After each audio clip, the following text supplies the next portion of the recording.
Okay, I have an answer for the vivotek, supposed digital still fill-in. It's not really supposed, but they're not the ones doing it, and either is the hotel. Okay, I just was on the phone for an hour with a technical support person, and we talked and went through the whole thing. And at first it was like, God, that she even thought, wow, that's suspicious. Okay, that's suspicious.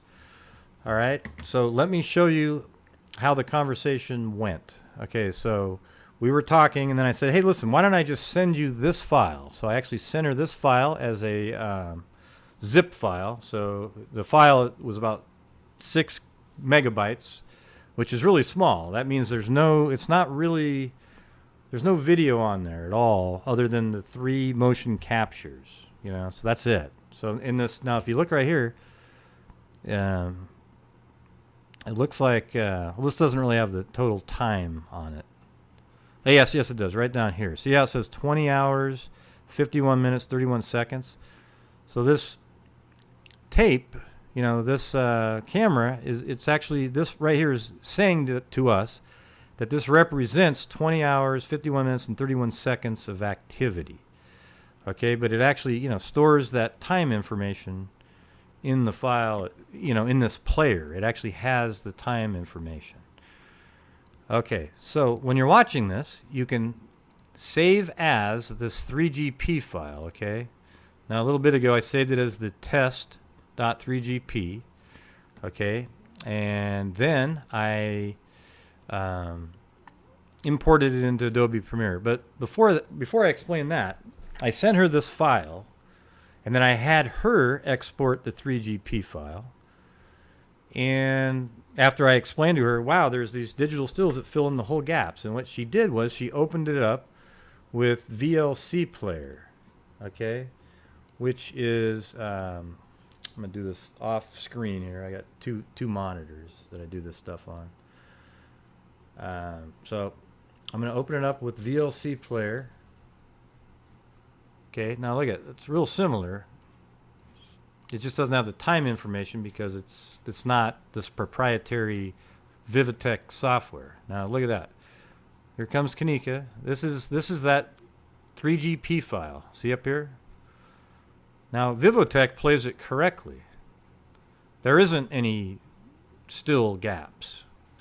Okay, I guess I'd never actually played it all the way through. I just checked to see if VLC Player opened it and then brought it into Premiere. Okay, but you see how it skipped all the way to here, and then that guy walks in, and then it'll skip again, to the final, when the assistant food and beverage manager comes in. It'll skip forward. Okay, so the 3GP file plays correctly in VLC Player, and it matches exactly what the media player has. Now, also something to keep in mind is that the 3GP file that this player created is only 1.17 megabytes. Okay, so that proves that when it was exported, it doesn't create a digital still in a long video. Okay, had that file been something like 8 gigabytes, then I would say, yep, it sure does. What's going on here that I found out, and it was funny because I found out on the phone with her, the lady I spoke to, is that Adobe Premiere is the program that fills in the gap. Okay, so it knew the time code.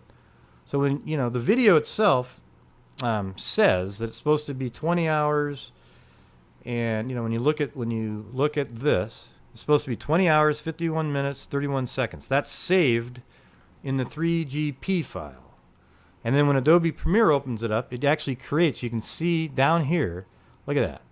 This clip is 20 hours long. All right, now if I was to export this clip, it would be in the multi-gigabytes. It would be massive. 20 hours. I don't even know if I think it would be could even be almost close to a terabyte at this size that I have right here. But yes. Now, here's the answer. The hotel had nothing to do with filling in the digital still. Neither did vivotek. It's actually Adobe Premiere that's filling that in. Okay, and you know, I feel I should have noticed that the file size, the 3GP file, was tiny before, and that would have had me look into Adobe Premiere. But it was nice to be on the phone, actually working through it with the person. We were going back and forth, and then boom, it was figured out. One thing though that still isn't explained, well, something new that sort of came up was that typically all exe files are, each time there's a motion, a video is stored, and then you export out each individual motion is an exe file. Well, there's a lot of these.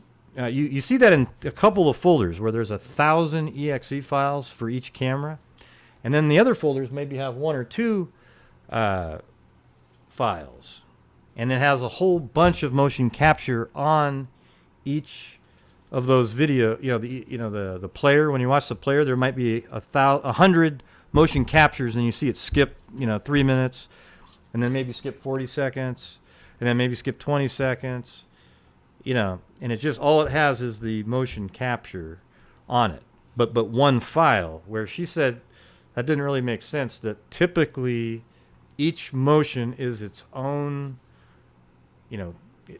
video clip and thus exe file. Okay, she did say that she didn't think that somebody could edit the videos without having some really high-tech information, because you have to keep the time code associated with the video. That was something else she said, but she didn't say definitely. She said somebody who did have that type of expertise might be able to do something like that. Okay. What else was there? So basically, oh yeah, and she is going to contact me back by email, or she said she had my phone number too now because I called, with the answer on how a file can be created that has multiple motions on it. Okay, that's actually seems more like a better way to do it, to be honest with you, than each individual file as its own exe file, because then you have to rip through a ton of them instead of just watching one video, and then you can watch it move to each time code. I mean, each motion, I guess they call it event, like motion event. Okay, so I hope that explains it. It did to me. Adobe Premiere is what is filling in the gap. See that 20 hours down here? You can see it. Look at the, like up here, 15 hours, 55 seconds. 55 minutes, and then you just kind of scroll through, and you're, almost all the way to 21 hours, 20 hours, 51 minutes, 31. So it's crazy. But yes, Adobe Premiere is the culprit, not Vivotek and not the hotel. Of course, the people out there that aren't technical will still think there's a conspiracy and say, oh, he's just talking through his ass or something, but that's not what's happening. This is real. So, till next time, I will talk to you later.